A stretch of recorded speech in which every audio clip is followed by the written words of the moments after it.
I wanted to speak today on a topic I brought up before, just in remez, just briefly, that it came up again. The idea of why do I say that in Torah that, as all the Rishonim held that we know the reasons for the mitzvot, and when the reason doesn't apply, that the mitzvah doesn't apply. That's in the Gemara. That's called Dorshan Taima Dekra. It's actually a machlokas in the Mishnah at the end of Bava Metzia about a widow. If you can take take her beged when she's a rich widow. The Torah says don't take the beged of an almanah. So if you doresh Taima Dekra, so a rich widow you can. Period. That is the halacha. So the Gemara, and this is brought over the Dorshan Taima Dekra machlokas all over Shas, the same machlokas between the Tanaim.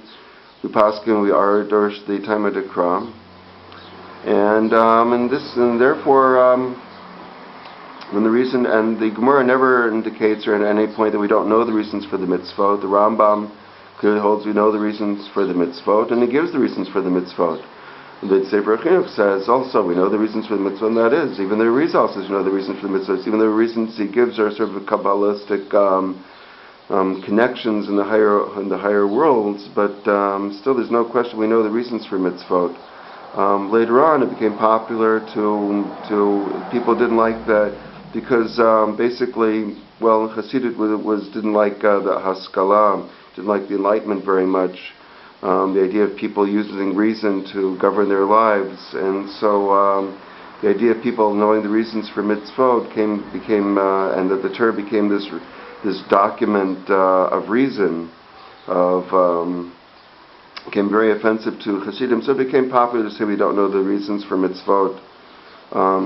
Anyway, it's not according to the Gemara or to the first authorities. Anyway.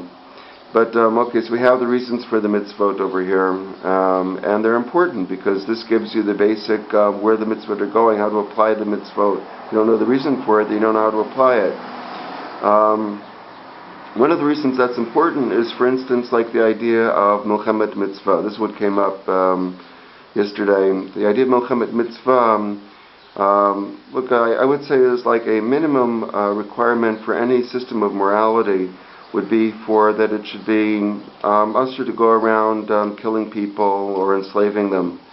That's kind of a minimum thing. It should be like just not just the whole world. Let's say even a small fraction of the world's population. Let's say a couple million people. It should be usher to go around and enslaving them and making war on them.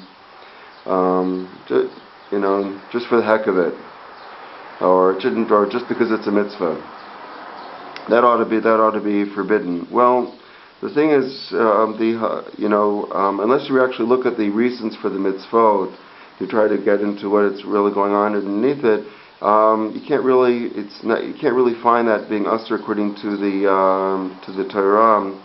Because if you look in the Harambam, there it is, right in Mishnah Torah. You need taxation. The nations need to receive taxation, avdut, and plus the Sheva mitzvot. Or if not, then goodbye. That doesn't fulfill the minimum requirement of morality that it should be usher to go around killing people. So you need to come to the reasons for the mitzvot underneath it, and that I've gone into before, like why morality is we do perceive it by reason, and it's a priori. I've gone into that before in a couple philosophy videos. I don't know if I got them up on YouTube or not, but I tried to delve into that philosophy. Basically, it's a little bit different than Kant-Fries. Kant-Fries has the reason doesn't tell us very much. I hold that reason tells us also very much it tells us. But also I agree with the Kant-Fries doctrine that there is like intuitive, that knowledge that we know not by reason and not by a sensory perception. Okay, well, thank you.